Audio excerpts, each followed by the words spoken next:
காற்றின் அலைகளில் தவழ்ந்து நேயர்களின் இதயங்களிலும் செவிகளிலும் ஒலிக்கும் கோடை பண்பலை வெள்ளி விழா ஆண்டில் அடியெடுத்து வைக்கிறது.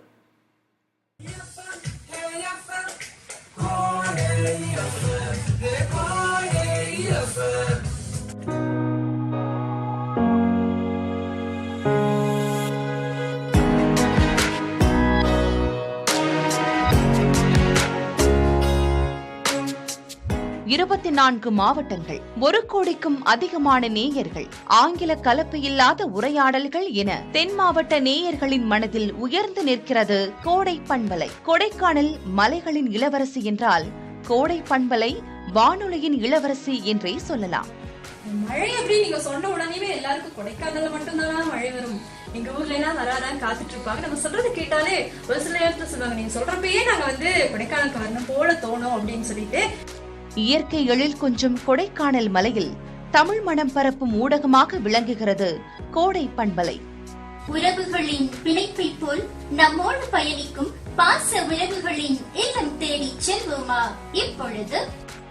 சமூக ஊடகங்கள், இணையம் என தகவல் தொழில்நுட்ப புரட்சி காலத்தில் வானொலி பயன்பாடு குறைந்து வரும் வேளையில் இன்றளவும் இளைய தலைமுறையினரின் இதயத்தில் தென்றலாக வலம் வரும் கோடை பண்பலை 100.5 தனது 25ஆம் ஆண்டில் அடியெடுத்து வைக்கிறது.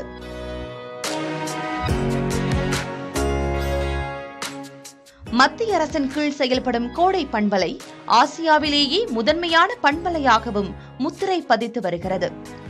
பக்தி இசையில் தொடங்கி இளந்தளிர், மனதோடு ராகம், வண்ணத்தூரிகை, வானவில், இளைஞர்களுக்காக தொட்டு தொட்டு இளமை பேசுதே, இசையின் இன்பத்தை இரவு நேர தாலாட்டாக நேயர்களுக்கு வழங்க இரவு சிறகு என பல்வேறு நிகழ்ச்சிகள் மூலம் நாள் முழுக்க செவிகளுக்கு தேன் பாய்ச்சுகிறது கோடை பண்பலை. நிகழ்ச்சிகளின் தலைப்புகளால் மட்டுமல்ல, படைப்புகளின் தரத்தாலும் செய்தி சுருக்கம், பல்சுவை நிகழ்ச்சிகள் என நேயர்களின் உள்ளங்களில் கொடிக்கட்டி பறக்கிறது கோடை பண்பலை. தொழில்நுட்ப யுகம் பரிணாம வளர்ச்சி பெற்றாலும் ஆசை அஞ்சல் நிகழ்ச்சி மூலம் கடிதங்கள் வாயிலாக நேயர்களின் விருப்ப பாடல்களை ஒளிபரப்பி இன்றளவும் கடித போக்குவரத்தை ஊக்குவித்து வருகிறது. அனைத்து தரப்பு மக்களும் விரும்பும் வகையில் நிகழ்ச்சிகளை வழங்கி வருவதாக கூறுகின்றனர் அறிவிப்பாளர்கள். எல்லா விதமான இன்பத்தோட கோடை பண்பலையில இந்த 1 மணி நேரமும் அரங்கிற காத்திருக்கிறது வண்ணத்தோரிகை. பெண்களுக்காக ஒரு நிகழ்ச்சி இருக்கு, குழந்தைகளுக்காக, மாணவர்களுக்காக இரவு 8 மணிக்கு இளமை பேசுகிறதுன்னு ஒரு நிகழ்ச்சி இருக்கு. ஸோ இதுல ஒரு பர்டிகுலரா ஒரு சிலர்களை மட்டுமே எடுத்துட்டு நாங்க நிகழ்ச்சி பண்ணல.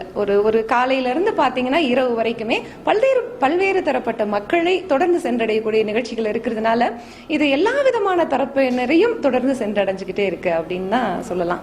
மருத்துவரா இருந்தாலும் சரி, அரசு அலுவலர்களா இருந்தாலும் சரி, இது மட்டும் இல்லாம சமையல் கலை வல்லுநர்களாலும் சரி, இன்னும் பல பல்துறை சார்ந்த நிபுணர்களை சந்திக்கக்கூடிய ஒரு நிகழ்ச்சி. நிபுணர்கள், மக்கள், இவங்க 2 பேருக்கு இடையே ஒரு பாலமா எவ்வளவு பெரிய இடத்துல இருக்கக்கூடிய அதிகாரிகளையும் இந்த வானொலி மூலமா நம்ம தொலைபேசி வழியாக சந்திக்கக்கூடிய ஒரு நிகழ்ச்சி அப்படின்னே நம்ம சொல்லலாம் இந்த வானவில் நிகழ்ச்சியை. அறிமுகமில்லாத சாதனை மனிதர்களை கோடை பண்பலை சமுதாயத்திற்கு அறிமுகப்படுத்தி வருவதாக பெருமிதத்துடன் கூறுகின்றனர் அறிவிப்பாளர்கள். களை எடுக்கிறவங்க, டெய்லர் வேலை பார்க்குறவங்க, தொழிற்சாலைகளில் வேலை செய்கிறவங்க, இந்த மாதிரியான மக்கள் தான் எங்களுக்கு அதிகமான நேயர்களாக இருக்கிறாங்க.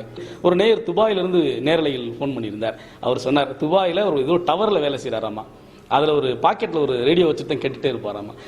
நாங்கள் இந்த சாதாரண மாமா மச்சான் பேசுகிறத கேட்டுட்டு எங்கள் மண்ணோடும் மக்களோடும் தொடர்போடு நான் இருக்கிறேன்றதை நினைக்கிறப்ப ரொம்ப சந்தோஷமாக இருந்துச்சு. துபாயில் மாமா மச்சான் கேட்குறப்ப அவ்வளோ ஆசையாக இருந்துச்சுன்னு சொல்லி ரொம்ப சந்தோஷமாக ஒரு நண்பர் பேசினார். இதனால பார்த்தீங்கன்னா அவங்க சாதிக்கக்கூடிய விஷயங்கள் பல பேருக்கு தெரிய வந்து அவங்களும் இந்த சமூகத்தில் ஒரு அங்கமாக இருந்து அவங்களோட வாழ்வாதாரம் இன்னமும் மேம்பட்டு வந்துகிட்டே இருக்கு. ஒவ்வொரு வேலை வாய்ப்பு அளிக்கும் தளமாகவும் நல்ல தமிழ் வளர்க்கும் களமாகவும் கோடை பண்பலை விளங்குகிறது. ஒரு நிமிட போட்டி, அதாவது அழகு தமிழில் 60 நொடிகள் பேச வேண்டும். உங்களின் பேச்சு தமிழில், நல்ல தமிழில் அமைய வேண்டும். கொடைக்கானல்ல இருக்கக்கூடிய சூழ்நிலையில வாழ்வாதாரமே ஒரு கேள்விக்குறியா இருக்கக்கூடிய நிலையில இந்த பண்பலை அனைவருக்குமே ஒரு உகந்த நல்ல வேலை வாய்ப்பை தரக்கூடியதாகவும் அமைஞ்சிருக்கு. நல்ல தமிழ்ல பல நிகழ்ச்சிகளை நாங்க கொடுத்துட்டு இருக்கோம். எங்களோட நிகழ்ச்சிகள் பொதுவாகவே பார்த்தீங்கன்னா நிறைய தமிழ் சார்ந்து, அதாவது நல்ல தமிழ்ல நிகழ்ச்சிகள் இருக்கு. அந்த செப்புக செந்தமிழ் நிகழ்ச்சியில என்ன பண்ணுவோம் அப்படின்னா, ஒரு நிமிட தமிழ் பேசும் போட்டி. கைபேசி செயலி மூலம் தற்போது கடல் கடந்து வாழ்பவர்களும் கோடை பண்பலையை கேட்டு மகிழ்கின்றனர். தரமான நிகழ்ச்சிகளால் பொழுதுபோக்கு ஊடகமாக மட்டுமல்லாமல் தகவல் களஞ்சியமாய் விளங்கும் கோடை பண்பலை வானொலி வரலாற்றில் ஒரு சகாப்தம் என்றால் அது மிகையல்ல. புதிய தலைமுறைக்காக கொடைக்கானலிலிருந்து செய்தியாளர் மகேஷ் ராஜா.